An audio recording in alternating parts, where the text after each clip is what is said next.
Hi, this is Nicholas Bell with IONCINEMA, here to review Cherry, the latest film directed by the Russo brothers, Joe and Anthony Russo, which is an Apple original film, which will be released February 26, 2021. It's based on a novel by Nico Walker that was adapted by Angela Russo-Otstot and Jessica Goldberg, and of course stars Tom Holland, who has previously starred in three films with the Russo brothers because he's Spider-Man. So this is really the Russo brothers kind of first stepping out of the Marvel jail per se. It's their first rated R movie since back when with their debut, Welcome to Collinwood in 2002. So there's a lot of interesting elements that you might be anticipating in this film. It's almost 2.5 hours. It's 5 chapters with an epilogue and a prologue, and basically is trying to satisfy a lot of different elements, that being a war film, a bank robbery film, and a drug addiction film. And for the most part, it kind of does a good job at balancing some of those things, but also in collapsing all of these themes, I think it's inevitable that there's a certain element of unintentional hilarity, maybe even camp, especially kind of the drug addiction sequences, which try to be a little too Requiem for a Dream for their own good.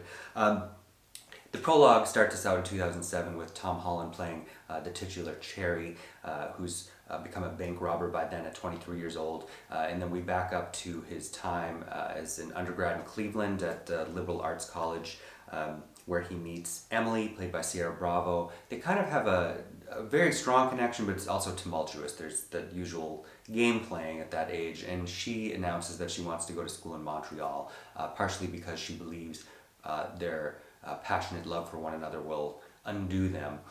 In response, and also kind of struggling economically, he decides to enlist in the army and becomes a medic. He's deployed and then sees terrible things there, people getting blown to bits, and comes back and is suffering from PTSD, becomes addicted to Oxycontin and Xanax and eventually heroin. They married before he deployed, so she's kind of stuck by his side and out of the stress of dealing with it, also becomes an addict. Then they have to, they're struggling to score. They kind of enlist his friend James, played by Forrest Goodluck of The Revenant. Jack Reynor plays a character named Pills and Coke, who's the dealer for Cherry, but also an intermediary with a bigger drug dealer who's kind of portrayed as a monster named Black. Incidents evolve where they need money fast, and all of a sudden Cherry's robbing banks all over Cleveland, which of course doesn't end well for him. It was shot by Newton Thomas Sigel, who's lends quite a few Brian Singer films, but my personal favorite work of his is Drive, directed by Nicholas Winding Refn. I think the screenwriters do a really good job of collapsing some of these themes quite effectively with some striking visuals. Again, I think some of this feels a little too like a slippery slope at some points, but that said, I think Holland gives a good performance. His characterization, strangely, is kind of the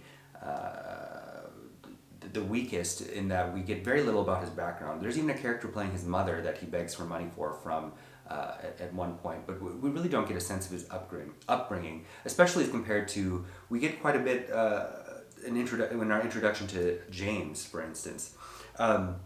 Michael Gandolfini is his cousin Joe. There's some interesting moments with him. Again, the different segments the themes that it's balancing are going to remind people, I think, of a lot of other great films in those categories. Like, of course, your mind goes to Full Metal Jacket or Platoon, even though this is not at that level. And it's certainly a lot better of a presentation of PTSD than Man Down, per se. And then the drug addiction couple that become kind of symbiotic in their disease reminded me of Rush, of course, with Jennifer Jason Leigh and Jason Patric, in the bank robbery, it's interesting, and I almost wish there was a little more mechanics about how exactly or why was he's not apprehended sooner. Overall, I think Cherry is interesting. It's well shot and well performed. I would give it 3 out of 5 stars. Thank you.